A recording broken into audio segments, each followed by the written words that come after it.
Boa tarde para você que está ligado no Facebook da Chapecoense. Nós falamos aqui do Aeroporto Internacional de Guarulhos, aeroporto de Cumbica. Chapecoense daqui a pouco inicia o procedimento de embarque para a cidade de Medellín, onde amanhã, melhor dizendo, na quarta-feira, enfrenta o Atlético Nacional pela primeira partida da final da Sul-Americana. Vamos dando giro por aqui, o pessoal passando,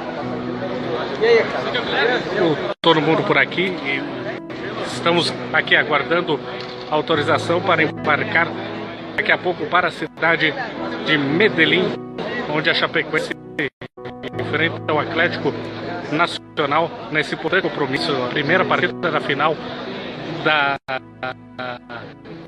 Copa Sul-Americana, onde a Chapecoense vamos passando por aqui, diretoria da Chapecoense, colaboradores, aproveitar Cadu Gaúcho ao vivo no Facebook da Chapecoense. Começa a viagem mais importante da história do clube. Mais importante até agora, né? A gente, cada ano que passa, a gente vai conseguindo marcar a história no clube, e a gente espera que possamos novamente, uma final inédita sul-americana, que a gente possa fazer um primeiro jogo muito bom.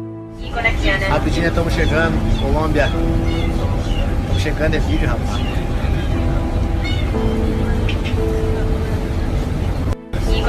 Rapidinho, estamos chegando, Colômbia. Estamos chegando, é vídeo, rapaz.